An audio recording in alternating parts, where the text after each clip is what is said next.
Sa videong ito pag-uusapan natin ang mga kilalang content creator na nagpanggap na di umano'y mayaman. Una sa ating listahan, Francis Leo Marcos. Si Francis Leo Marcos ay nagpakilala sa publiko bilang negosyante, philanthropist at internet personality.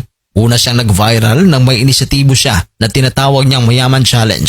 Hinamon niya ang taong mayayaman na tumulong sa mga napektuhan ng pandemya at lockdowns. Gumagamit siya ng mga vlogs at social media para ipakita ang kanyang pamumuhay pati na rin ang pamamahagi ng tulong. Madalas din niyang pinapakita ang kanyang marangyang pamumuhay gaya ng kanyang luxury cars, limpak-limpak na mga pera at ang kanyang umano'y mansion. Sinabi niya na may kaugnayan siya sa pamilyang Marcos, ang magkapangyarihang angkan sa politika sa Pilipinas. Ngunit ito'y itinanggi ni Imelda Marcos. Ayon sa National Bureau of Investigation o NBI, ang taong kilala bilang Francis Leo Marcos ay may tunay na pangalan na Norman Mangusin. May mga ulat na ang bahay at sasakyan na pinapakita niya sa kanyang mga videos ay hindi niya pag-aari. Sa pananaw ng ilan, siya ay isang halimbawa ng taong gumagamit ng pagpapakayaman o display of wealth bilang paraan ng social media branding. Ipinapakita ang kanyang marangyang buhay upang makuha ang atensyon ng publiko. Malinaw naman na kinumpirma ng NBI na walang dokumento na magpapatunay na ang maraming ipinakitang ari-arian ni Francis Leo ay hindi nakalista sa kanya. Finest China. Nakilala si Finest China sa social media dahil sa kanyang challenge content na kayang gumastos ng limpak-limpak na pera sa loob ng isang araw o linggo. Sinabi niyang gumastos siya ng humigit kumulang 5 million sa isang buwan dito sa Pilipinas kasama ang kanyang pamilya. Isa sa kanyang trending na video ay ang kanyang trip to Boracay kung saan gumastos siya ng $53,680.32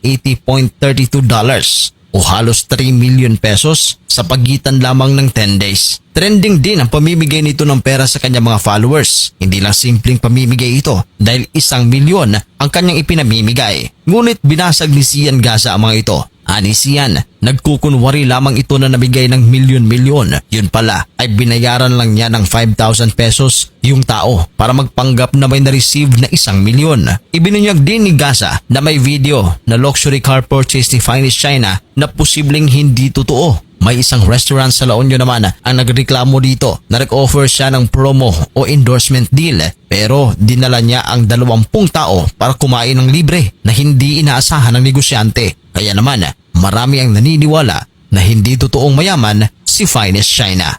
Tito Mars. Si Tito Mars ay nakilala dahil sa kanyang kontrobersyal na eating challenge content. Marami nagalit sa kanyang style ng paggawa ng video matapos na labis na nandidiri sa challenge ng kanyang followers gaya ng pagkain ng sardinas, street foods at iba pang mga pagkain na kinakain ng mga ordinaryong tao. Anya, hindi siya sanay sa mga pangmahirap na pagkain. May mga video kung saan ipinakita niya na unexplored pa ang mga budget-friendly na pagkain at nararamdaman niyang hindi siya mayaman, dinudura at labis siyang nandidiri sa mga pagkain ng mga ordinaryong tao. Dahil dito, nakatanggap siya ng malaking backlash nang may video siya na tila nagpapakita ng pagkasuklam sa canned sardines na pagkain ng maraming Pilipino. Maging ang komedyante na si Pokwang ay direktang pumuna sa kanya at sinabing napaka-insensitive dahil sa kanyang content. Si Tito Mars mismo naman ang nag-amin na may mali sa mga dating content niya at nagsabing nagpapa-character development na siya. Sa Reddit at internet forum, may mga puna rin ang kanyang content